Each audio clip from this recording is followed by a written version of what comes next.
Majina naitwa Juma Mkobia, ni meneja ofisi ya mamlaka ya ununuzi wa umma PPRA kanda ya Ziwa.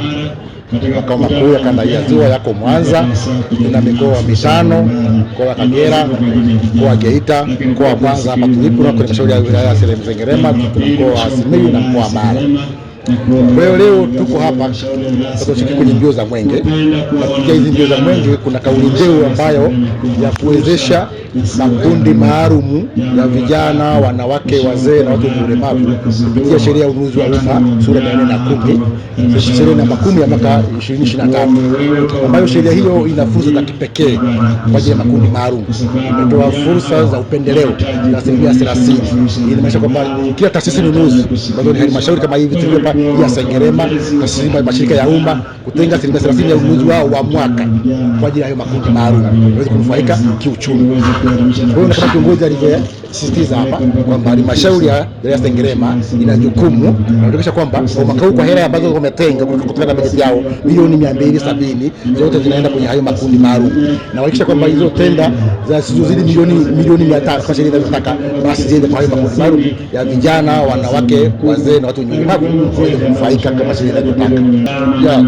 Wito wangu kwa taasisi nunuzi zote za serikali, taasisi nunuzi za serikali umma, ni kwamba kweli wanatenga hizo 30% ya ununuzi wao wa mwaka kwa ajili ya makundi maalum ya vijana, wanawake, wazee na watoto. Na vile vile wito wangu kwa wananchi kwamba waunde vikundi vya vijana, wanawake, wazee na watu wenye ulemavu, kila mmoja aingie kwenye kundi ambalo linamhusu kwa ajili ya kupata hizo fursa ambazo kutokana na ununuzi wa umma, na taasisi za umma zote zishaelekezwa kutangaza hizo tenda kwa ajili yao.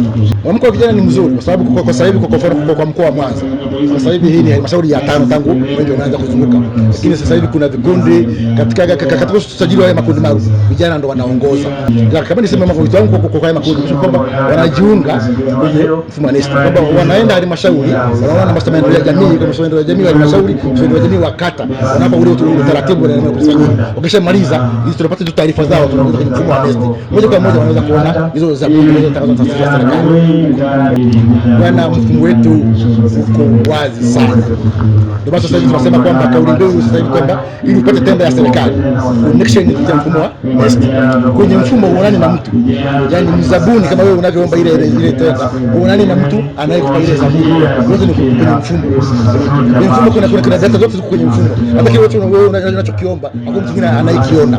Taarifa zako zina usiri wa hali ya juu. Kwa hiyo utakachokiomba wewe kwenye mfumo na fulani tufanyike kwenye mfumo, hiki kwenye mfumo, mkataba utasaini kwenye mfumo, yani kile kitu kwenye mfumo.